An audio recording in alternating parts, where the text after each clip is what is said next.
Hi! ಎಲ್ರಿಗೂ ನಮಸ್ಕಾರ. ನಮ್ಮ ಕನ್ನಡ ಇಂಡಸ್ಟ್ರಿ 2025ರ ಮೊದಲನೇ ಅರ್ಧದಲ್ಲಿ ಸಾಕಷ್ಟು ಫ್ಲಾಪ್ ಸಿನಿಮಾಗಳನ್ನ ಕಂಡಿತ್ತು. ಕೆಲವೊಂದು ಬೆರಳೆಣಿಕೆಯ ಸಿನಿಮಾಗಳನ್ನ ಬಿಟ್ಟರೆ ಉಳಿದೆಲ್ಲ ಸಿನಿಮಾಗಳು ಕೂಡ ಸೋಲನ್ನ ಕಂಡಿತ್ತು. ಆದರೆ ಈಗ ದ್ವಿತೀಯಾರ್ಧದಲ್ಲಿ ಇಂಡಸ್ಟ್ರಿ ಮತ್ತೆ ಚೇತರಿಕೆಯನ್ನು ಕಾಣ್ತಾ ಇದೆ. ಎಕ್ಕ, ಜೂನಿಯರ್ ಮತ್ತು ಸೂ ಫ್ರಮ್ ಸೋ ಸಿನಿಮಾಗಳು ಕೂಡ ಉತ್ತಮ ಪ್ರದರ್ಶನ ಕಾಣ್ತಾ ಇದೆ. ಅದರ ಜೊತೆಗೆ ಇಂಡಸ್ಟ್ರಿಯಲ್ಲಿ ಈಗ ಕೆಲವೊಂದು ಕಹಿ ಘಟನೆಗಳು ನಡೀತಾ ಇದೆ. ಬಟ್ ಅದರ ನಿಜಾಂಶ ಏನು ಅನ್ನುವಂಥದ್ದು ನಮಗೂ ನಿಮಗೂ ಯಾರಿಗೂ ಕೂಡ ಗೊತ್ತಿಲ್ಲ. ಆದರೆ ಅದೇನೇ ಇರಲಿ, ಅದೆಲ್ಲ ಸರಿಯಾಗಿ ಇಂಡಸ್ಟ್ರಿ ಮತ್ತೆ ಗೆಲುವಿನ ಹಾದಿಯತ್ತ ಸಾಗಲಿ ಅಂತ ಕೇಳ್ತಾ, ಇನ್ನು ವಿಡಿಯೋ ಕೂಡ ಬರೋದಾದರೆ ರಿಷಬ್ ಶೆಟ್ಟಿ ಅವರ ಮತ್ತೊಂದು ಮೂವಿ ಅನೌನ್ಸ್ ಆಗಿದೆ. ಮೊನ್ನೆ ತಾನೇ ಕಾಂತಾರ ಚಾಪ್ಟರ್ 1 ಸಿನಿಮಾದ ಮೇಕಿಂಗ್ ವಿಡಿಯೋನ ಬಿಟ್ಟಿದ್ರು. ಈ ವಿಡಿಯೋದಲ್ಲಿ ನಮಗೆ ಸಿನಿಮಾ ಎಷ್ಟು ಅದ್ದೂರಿಯಾಗಿ ಮೂಡಿ ಬರುತ್ತೆ ಅನ್ನೋದನ್ನು ನಾವು ನೋಡಿದ್ವಿ. ಇನ್ನು ಕಾಂತಾರ ಚಾಪ್ಟರ್ 1 ಸಿನಿಮಾ ಅಕ್ಟೋಬರ್ 2 ತಾರೀಕಿಗೆ ವಿಶ್ವದಾದ್ಯಂತ ರಿಲೀಸ್ ಆಗ್ತಾ ಇದೆ.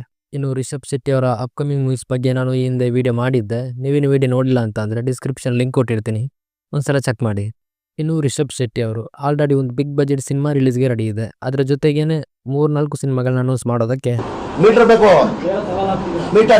ಸೊ ಇದೇ ಸಾಲಿಗೆ ಮತ್ತೊಂದು ಸಿನಿಮಾ ಸೇರ್ಪಡೆ ಆಗಿದೆ. ಹೌದು, ಈ ಸಿನಿಮಾವನ್ನು ತೆಲುಗಿನ ಹೆಸರಾಂತ ನಿರ್ಮಾಣ ಸಂಸ್ಥೆ ಸೀತಾರಾ ಎಂಟರ್ಟೈನ್ಮೆಂಟ್ಸ್ ನಿರ್ಮಾಣ ಮಾಡ್ತಾ ಇದೆ. ಇನ್ನು ಈ ಸಿನಿಮಾವನ್ನು ಅಶ್ವಿನ್ ಗಂಗರಾಜ್ ಅನ್ನುವಂಥ ತೆಲುಗು ನಿರ್ದೇಶನ ಮಾಡ್ತಾ ಇದ್ದಾರೆ.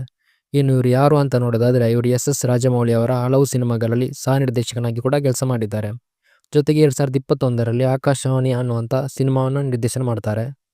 ಇನ್ನು ಈ ಪ್ರಾಜೆಕ್ಟ್ ಬಗ್ಗೆ ಈ ಹಿಂದೆನೇ ತೆಲುಗು ಇಂಡಸ್ಟ್ರಿಯಲ್ಲಿ ಚರ್ಚೆಗಳು ನಡೀತಾ ಇತ್ತು. ಆದರೆ ಯಾವಾಗ ಸಿನಿಮಾ ಅನೌನ್ಸ್ ಆಗುತ್ತೆ, ಹೀರೋ ಯಾರು ಪ್ರೊಡ್ಯೂಸ್ ಮಾಡ್ತಾ ಇದ್ದಾರೆ ಅನ್ನೋಂಥದ್ದು ಗೊತ್ತಿರಲಿಲ್ಲ. ಆದರೆ ಈಗ ಅಫಿಷಿಯಲ್ ಆಗಿ ಪ್ರೊಡಕ್ಷನ್ ಹೌಸ್ ಕಡೆಯಿಂದಾನೇ ಸಿನಿಮಾ ಅನೌನ್ಸ್ ಆಗಿದೆ.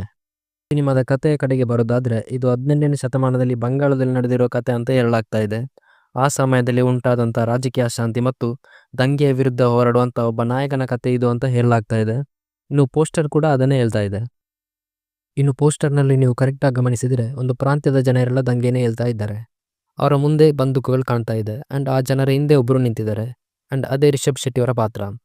ಬಹುಶಃ ಬ್ರಿಟಿಷ್ ಅಧಿಕಾರಿಗಳು ಜಾರಿಗೆ ತಂದಂಥ ನೀತಿಯ ವಿರುದ್ಧ ಜನರು ದಂಗೆ ಹೇಳ್ತಾ ಇರ್ಬೋದು ಆ್ಯಂಡ್ ಅವರಿಗೆಲ್ಲ ನಾಯಕನಾಗಿ ರಿಷಬ್ ಶೆಟ್ಟಿ ಅವರು ನಿಂತುಕೊಳ್ತಾ ಇರ್ಬೋದು.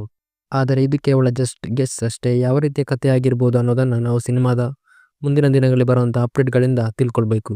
ಇನ್ನು ಇಷ್ಟು ಸಿನಿಮಾಗಳಲ್ಲಿ ರಿಷಬ್ ಶೆಟ್ಟಿ ಅವರು ಯಾವ ಸಿನಿಮಾನ ಮೊದಲು ಮಾಡ್ತಾರೆ ಅನ್ನೋದನ್ನು ಕಾದು ನೋಡಬೇಕಾಗಿದೆ.